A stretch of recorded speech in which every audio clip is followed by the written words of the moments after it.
Gloria a Dios. Buenos días, amados. Dios les bendiga. Voy a pedirles que abran sus Biblias en Segunda de Samuel, capítulo 11. Hoy vamos a estar hablando sobre el pecado de David. Vamos a estar leyendo del versículo 1 al versículo 5. Dice: aconteció al año siguiente, en el tiempo que salen los reyes a la guerra, que David envió a Joab y con él a sus siervos y a todo Israel, y destruyeron a los amonitas. Sitiaron a Rabá, pero David se quedó en Jerusalén. Y sucedió un día, al caer la tarde, que se levantó David de su lecho y se paseaba sobre el terrado de su casa real. Y vio desde el terrado a una mujer que se estaba bañando, la cual era muy hermosa. Envió David a preguntar por aquella mujer, y le dijeron: aquella es Betsabé, hija de Eliam, mujer de Urías Heteo. Y envió David mensajeros y la tomó, y vino a él, y él durmió con ella. Luego ella se purificó de su inmundicia y se volvió a su casa y concibió a la mujer y envió a hacer saber a David diciendo: estoy encinta. Hoy quiero hablar sobre el pecado de David. Amado Dios y Padre, te damos gracias en esta hora, bendecimos, Señor, tu nombre. Padre, glorifícate en esta mañana para que también nosotros glorifiquemos tu nombre, Señor. Padre, que la palabra que vamos a exponer, Señor, encuentre en nuestro corazón una tierra fértil, Señor, donde ponerla en práctica. Señor, que podamos caminar en integridad, haciendo lo que es grato delante de tus ojos, Señor. Ordena nuestros pasos, Señor, a través de tu palabra, y ninguna iniquidad se enseñoree de nuestras vidas. En el nombre de Jesús. Amén. David y su pecado. David no experimentó la derrota en el campo de batalla frente a un gigante de 3 metros aproximadamente, un gigante que portaba una coraza de 55 kilogramos y la punta de su lanza dice que era de alrededor de 6 kilos. David experimentó su mayor derrota frente a una mujer casada. La tentación de David se convirtió en codicia y la codicia fue reemplazada por el adulterio. Muchos de nuestros pecados no inician de manera inmediata, sino que vienen creándose en nuestra mente y nosotros le vamos dando la forma. Entonces, muchos de estos actos, al igual que el de David, en este caso, es una marca, es como un tatuaje, es un acto que marca nuestras vidas vergonzosamente. Nunca se borró este acto del corazón del cantor de Israel. Él siempre llevó esa marca en su corazón. El pecado oculto ha sido abordado a lo largo de la historia bíblica. La mirada de Dios siempre está sobre él. Y cuando pecamos, lo hacemos frente a su rostro, porque su mirada siempre está sobre nosotros y no hay ningún lugar en el cual nos podamos ocultar. Salmo 139, 7 nos dice: ¿a dónde me iré de tu espíritu? ¿Y a dónde huiré de tu presencia? Definitivamente no tenemos un lugar donde podamos ocultarnos. Dios conoce nuestros pensamientos, conoce nuestras emociones, nuestros motivos, nuestros deseos, temores íntimos. Todo lo conoce Dios en el hombre. Él sabe todo lo que hace usted desde que inicia su día hasta que finaliza su día. Dios está presente en todas nuestras circunstancias, en todas las circunstancias del ser humano. La experiencia de vida del rey David nos instruye en las consecuencias que se derivan de tratar de esconder los pecados.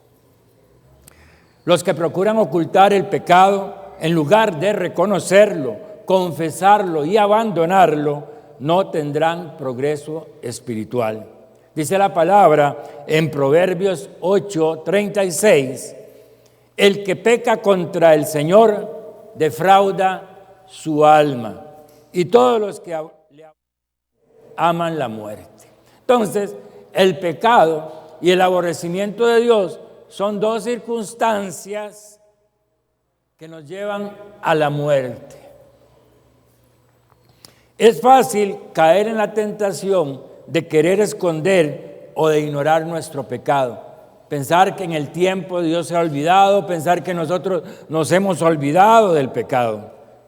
Pero este acto solo nos lleva a alejar el amor y la misericordia de Dios. ¿Por qué? Porque la palabra dice que tenemos que confesar nuestros pecados. Y si confesamos nuestros pecados, Él es fiel y justo para limpiarnos de toda maldad y perdonarnos a la vez. Entonces, como un primer punto podemos ver que David se descuidó cuando tenía que estar ocupado. Aconteció, dice la palabra, al año siguiente, en el tiempo que salen los reyes a la guerra. Cuando todos los reyes salían a la guerra, ¿qué hizo David? Se quedó en Jerusalén. David se descuidó y olvidó sus deberes y sus responsabilidades y se entregó a la comodidad. En lugar de conducir a su ejército a la batalla contra los amonitas, como lo había hecho en otras oportunidades, David se quedó en Jerusalén. Se había hecho aficionado a la vida cómoda y este descuido trajo consecuencias a su vida, trajo su ruina moral y su ruina espiritual. ¿Qué sucede en su vida si se descuida y comienza a complacer los deseos de la carne o los deseos de sus ojos? Hablamos de cosas que muchas veces no están en la Biblia y por tanto no las consideramos pecado y se nos olvida que somos templo del Espíritu Santo. Muchas veces hay personas que dicen, fumar no es pecado, no está en la Biblia. Y hay una serie de temas como estos que son controversiales sobre si están o no están en la Biblia. Otras personas dicen, es que es mi vida, es mi cuerpo, y yo hago con él o con ella lo que me venga en gana, lo que yo quiero. Ustedes han visto personas que se pronuncian al favor del aborto diciendo, es que es mi cuerpo, yo decido sobre mi cuerpo, pero se olvidan que somos templo del Espíritu Santo. Y la iglesia hoy no está exenta de muchas de esas cosas en que las personas dicen, es mi cuerpo y por lo tanto yo hago esto y esto con mi cuerpo. Y usted puede imaginarse lo que usted quiera. Pero no se nos olvida que la palabra dice en 1 Corintios 6:19, y lo refiero precisamente a que tomen más en cuidado la última parte de este verso. Dice, o ignoráis que vuestro cuerpo es templo del Espíritu Santo, el cual está en vosotros, el cual tenéis de Dios, y que no sois vuestros. Oiga, usted no se pertenece, así que su cuerpo no es suyo, su vida no es suya. Hay un creador que en algún momento demandará su alma. David se descuidó y la ociosidad espiritual lo hizo abrir las puertas para pecar. Usted tiene tareas que cumplir y que no puede encargar a otras personas para evitar cumplir esas responsabilidades. David envió a Joab a la guerra contra los amonitas. Olvidó sus deberes, olvidó sus responsabilidades. Él siempre iba a la guerra, pero esta vez se le desligó de esa responsabilidad y se la delegó a uno de sus generales. Al igual que David, podemos tener una creencia o un principio. Y durante mucho tiempo nos podemos aferrar a esa creencia, a ese principio, a permanecer en esa máxima de vida. Pero un día, y solo un día, somos permisivos y la dejamos de lado. Y es entonces cuando empieza la decadencia moral y espiritual. Usted se ha preguntado, ¿por qué la iglesia está en la condición en la que se encuentra? Usted se ha preguntado por qué la iglesia hoy es superficial, con cero responsabilidades. ¿Será que la iglesia se ha apartado, se ha alejado de la palabra de Dios? Y podemos pensar que es parte del cumplimiento de la palabra. Pero señores, déjenme decirle que tenemos que tener conciencia y no alejarnos de la fe. Porque como dice la palabra, que si el Señor cuando venga va a encontrar fe en la tierra. Entonces, en los púlpitos hoy se ha tratado de entretener gente. Las iglesias quieren entretener gente.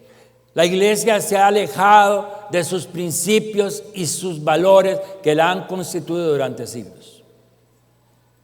Y por eso ahí encontramos una iglesia debilitada.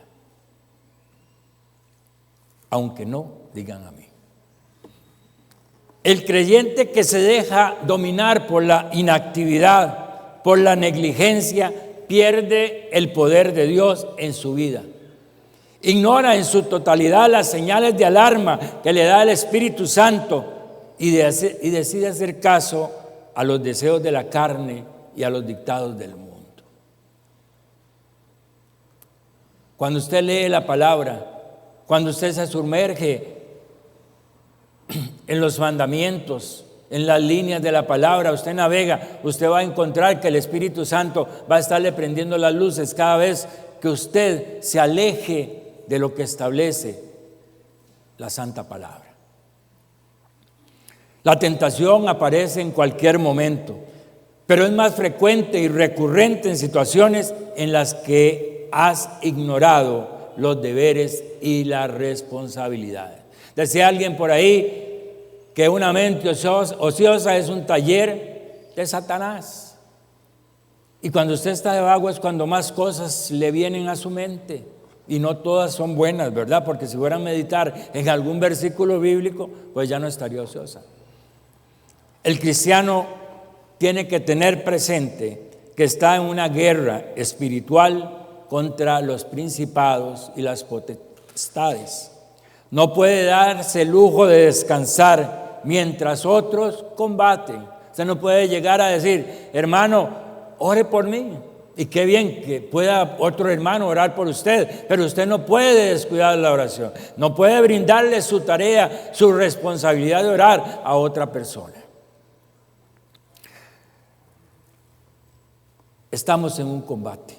Y este combate es como si nos encontráramos en medio de pastizales inundados de serpientes venenosas. Tienes que estar atento a utilizar tus armas de defensa para no morir a causa de una mordedura. Tu expectación ante el peligro es tu responsabilidad. No es la de tu esposo, no es la de tu esposa, no es la de nadie, es su responsabilidad. Y usted no puede abandonar esa responsabilidad. Debemos de vigilar, debemos de estar atentos, porque esto es esencial en la disciplina espiritual. Como soldados, tenemos que estar prestos para la defensa ante el menor ataque del enemigo. Las zorras pequeñas echan a perder las viñas. Muchas veces nos deslizamos en cosas pequeñas y cuando nos vemos es espiritualmente fracasados. Nos damos permiso de hacer ciertas cosas que atentan contra nuestra condición espiritual. No debes de permitir esas atracciones que parecen insignificantes, pero que abren puertas al destructor de su alma. Proverbios 14:12 nos dice: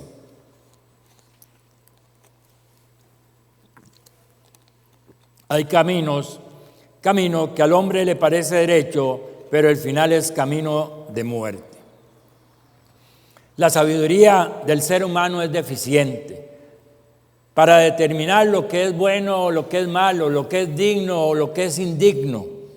El hombre cree que el mejor camino siempre es su propio camino, el camino de su propia voluntad, de sus propias decisiones, y menosprecia la autoridad divina, la dirección divina y el consejo de personas que han adelantado en el camino. Y por ende, su fin será desastroso, llegando a una muerte espiritual. La palabra de Dios es la única fuente infalible para indicarnos la dirección correcta a la vida eterna. Por eso usted tiene que ser muy amigo de la palabra del Señor. Y no solo para tener un conocimiento, sino para tener una aplicación directa, para caminar en integridad conforme a la voluntad de Dios. Jesús, como a sus discípulos, nos instruye y nos conviene ser obedientes a esa instrucción.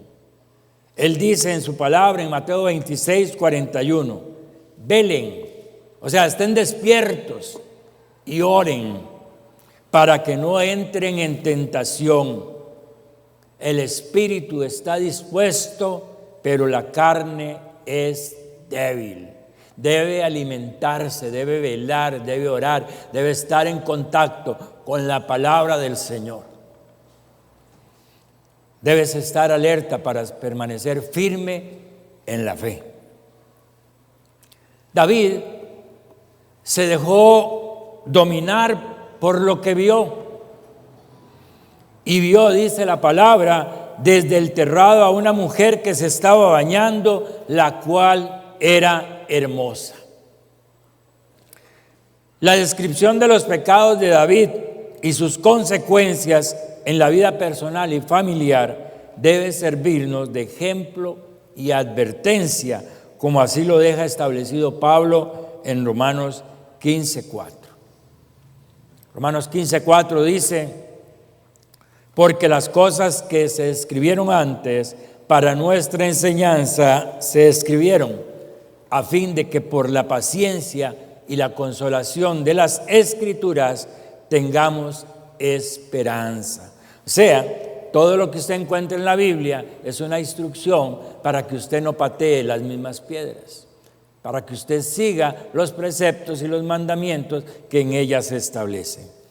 Estos acontecimientos entonces no solo se escribieron para adquirir un conocimiento, sino para amonestarnos a quienes tenemos la esperanza en el Señor Jesucristo. Y la palabra Señor, todos sabemos qué significa.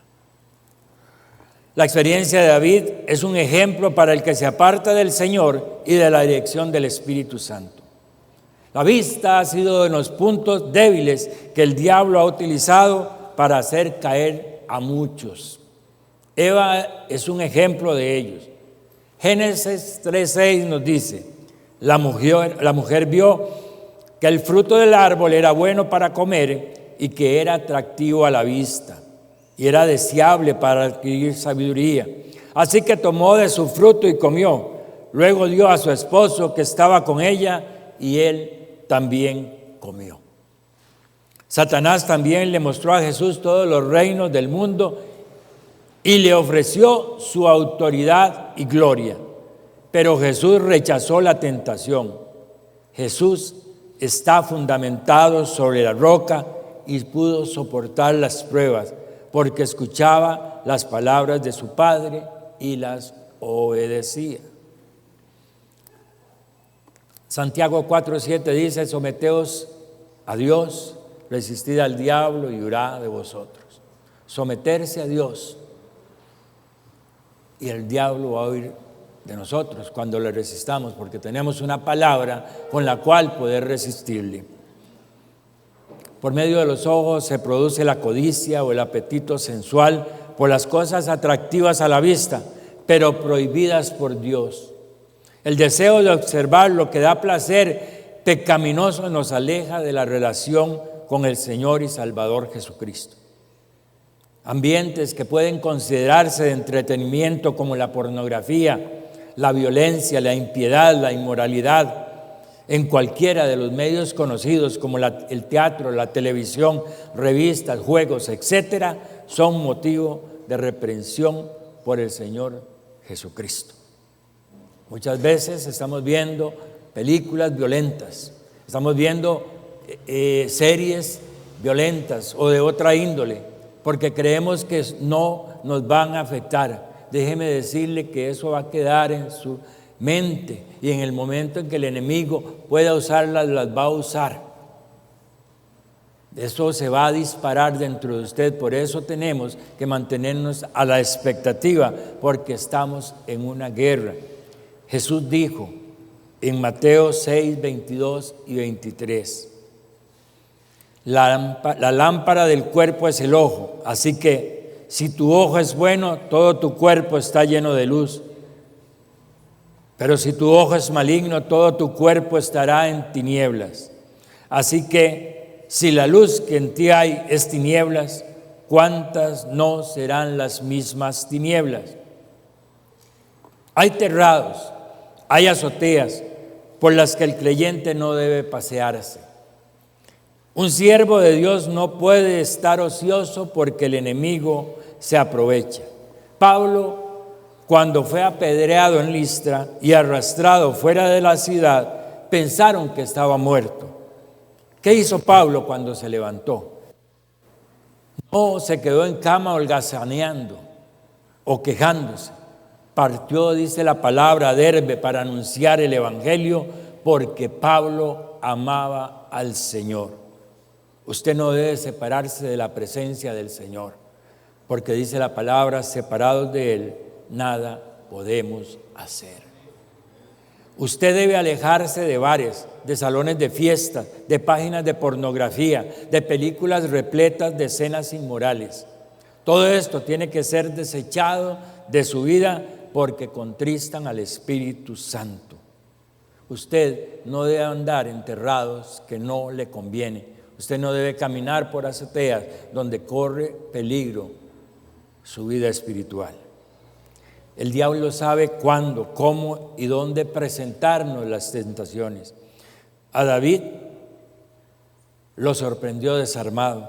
David miró a la mujer bañándose y era una mujer hermosa.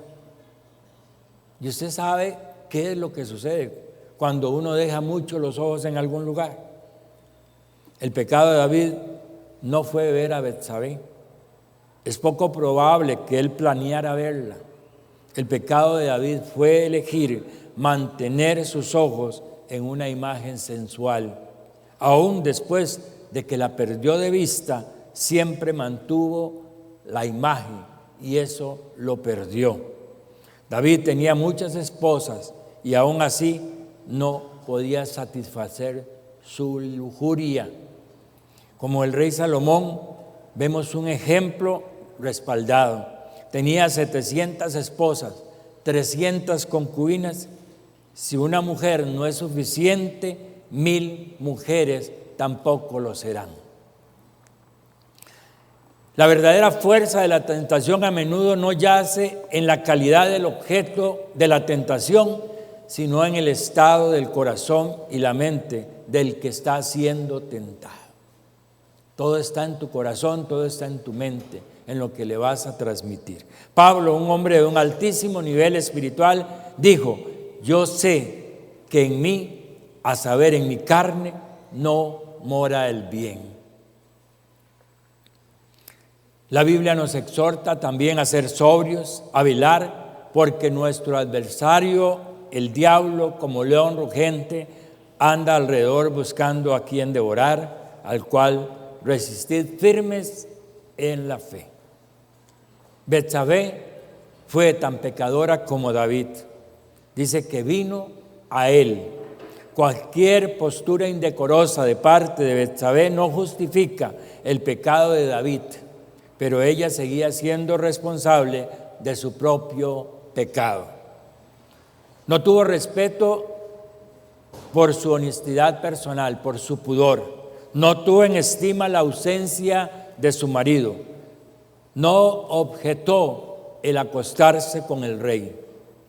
Los hijos de Dios deben de vestirse en forma modesta y con pudor, según nos lo dice Primera de Pedro 3, si lo puede buscar en su casa. Las ropas y el estilo no tienen que ser una estimulación pecaminosa para el sexo opuesto. Los hijos de Dios no necesitan tener de modelo a personajes famosos y a veces pervertidos, donde sus vidas expresan el desprecio absoluto que tienen hacia Dios y su palabra. Creo que nosotros como hijos de Dios tenemos un modelo a seguir, se llama Jesucristo. David se dejó dominar por lo que vio y quebrantó la ley judía. La palabra dice en Levíticos 15:19, cuando una mujer tuviere flujo de sangre y su flujo fuere en su cuerpo, 7 días estará apartada y cualquiera que la tocare será inmundo hasta la noche. Por otro lado, David trató de ocultar su pecado. Muchas veces nosotros tratamos, como decía, de ignorar el pecado. Tratamos de dejar que el tiempo lo diluya, pero hay una cosa que no tenemos presente, que los ojos del Señor siguen estando sobre nosotros y que tenemos que confesar el pecado. David trató de ocultar ese pecado y dice, y consiguió la mujer y envió a hacerlo saber a David diciendo, estoy encinta. Entonces, ¿qué sucede cuando la mujer le manda a decir a David, estoy encinta? Él prepara sus tretas, prepara sus artimañas. ¿Para qué? Para esconder su pecado. La primera artimaña de David fue enviar por Urías Eteo y después de preguntarle por la situación en el campo de batalla, le dio licencia para visitar a su mujer. Urías rechazó la licencia. La segunda artimaña fue emborracharlo para ver si de esta manera Urías pasaba la noche con su mujer, pero tampoco lo hizo. Si Urías hubiese llegado a su mujer, el embarazo se le hubiera acreditado. La tercera artimaña fue darle una carta con su sentencia escrita. Urías murió en el campo de batalla, así como lo ordenó David, pero el pecado todavía no estaba oculto. La cuarta artimaña del rey fue casarse rápidamente con Betsabé, después de que ella terminó los 7 días de luto por su esposo, y así cubriría su adulterio cuando ella diera luz. En todas estas artimañas, David trató de ocultar, justificar, exonerar y disimular su pecado ante los ojos humanos. Parecía que lo había logrado. Pero si usted va conmigo al versículo 27, vea lo que dice. Dice que Dios miraba a David. Mas esto que David había hecho fue desagradable ante los ojos de Jehová. El Señor reprobó lo que había hecho David. Por más que el hombre trate de esconder su pecado, Dios lo observa. Veamos algunos ejemplos. Adán y Eva comieron del fruto prohibido y se escondieron, pero Dios le dijo a Adán, ¿dónde estás tú? Eso en el versículo 3, en el capítulo 3, versículo 8 de Génesis. Otro ejemplo es Caín, cuando mató a Abel, pero Dios le preguntó, ¿dónde está Abel tu hermano? ¿Qué has hecho? Génesis 4, del 9 al 10. Y un tercer ejemplo es el de Acán, que escondió un manto babilónico, 200 monedas de plata y una barra de oro que pesaba más de medio kilo. Todo esto era un anatema. Nadie lo vio, pero el ojo de Dios lo observó cuando lo escondió en su tienda. Lo encontramos en Josué capítulo 7.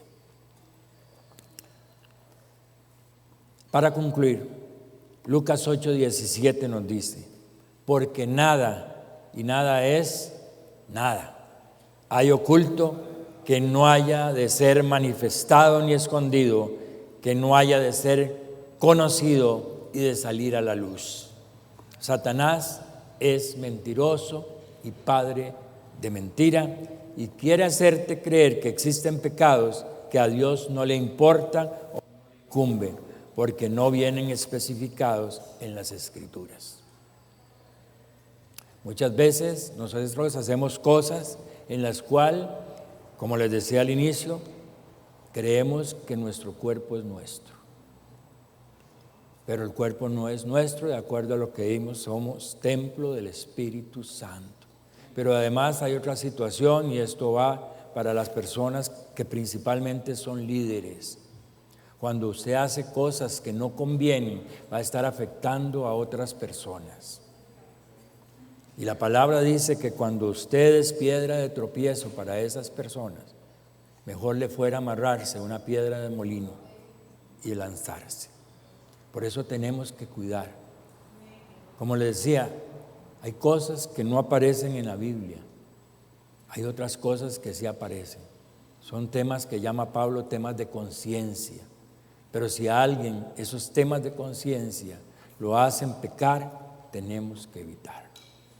Amén. Dios conoce nuestros pecados más secretos. Dios conoce la intención de nuestro corazón, y a su debido tiempo dejarán de estar en lo oculto para ser revelados. No podemos cambiar nuestros principios, no podemos cambiar nuestros valores. ¿Por qué? Porque el cambio de conducta que ha sido dirigida a través de la palabra, lo que usted ha esgrimido, lo que usted ha dicho, lo que usted ha sido parte de su vida, hoy no puede cambiarlo. ¿Por qué? Porque la conducta pecaminosa te lleva a una conducta de crisis espiritual en la que te sientes lejos de Dios y expuesto a la vergüenza pública. David creyó que nadie sabía de su pecado, pero las personas que estaban en el palacio conocían lo que David había hecho. Muchas veces nosotros queremos ocultar el pecado, pero del principal no lo vamos a ocultar, que es Dios. Cuando tenemos pecados ocultos en nuestro corazón, nuestras oraciones no son escuchadas por Dios y nuestra relación con Él se debilita. Veamos lo que dice Isaías 59:2.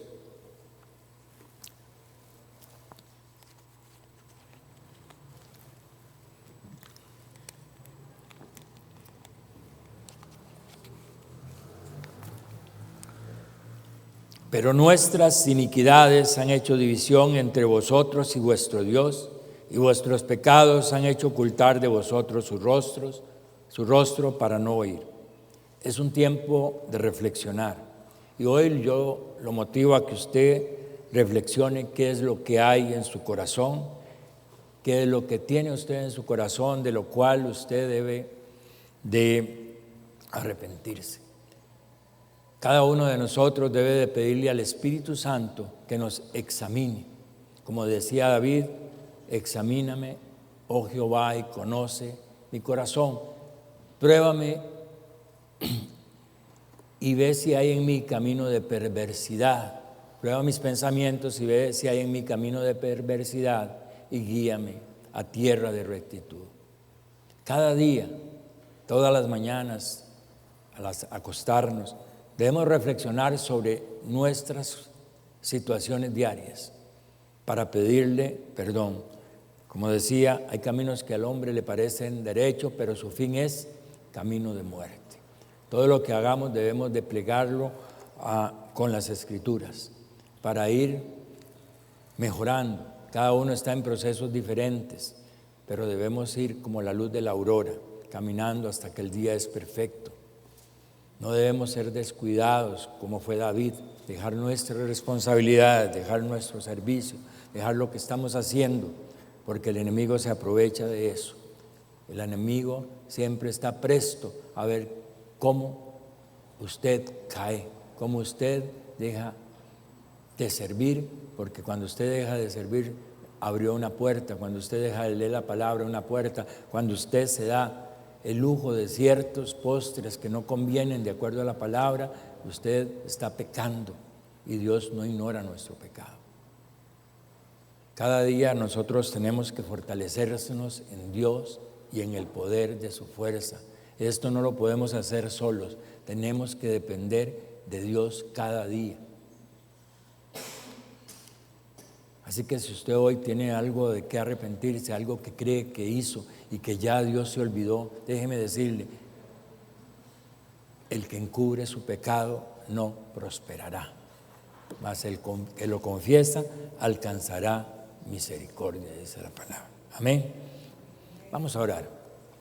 Padre bueno, misericordioso, Señor del cielo, hoy, Señor, me presento delante de ti, me arrepiento de los pecados que haya cometido, Señor, aun aquellos que me son ocultos, Señor, los presento delante de tu presencia, porque con ellos te he ofendido, con ellos he transgredido, Señor, tu palabra.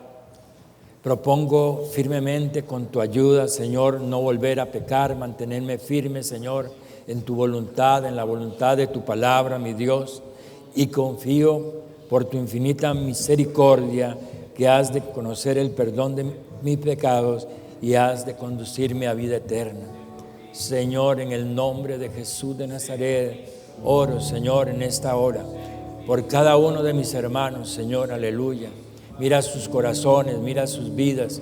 Espíritu Santo, que seas tú, redarguyéndonos, redárguyenos, Espíritu Santo, para presentar delante de ti nuestras faltas, nuestros pecados, aquellas cosas, Señor, que aún para nosotros puedan ser, Señor, que estén bien, pero delante de ti no, porque te llamamos Señor, Señor, y cuando tú eres nuestro Señor, oh Dios, nosotros somos tu esclavo, somos tus servidores, Padre. En el nombre de Jesucristo de Nazaret, oramos, Señor, para que tú puedas, Padre Santo, oh Dios, guiarnos cada día para glorificar y exaltar tu nombre, en el nombre de Jesús. Amén y amén.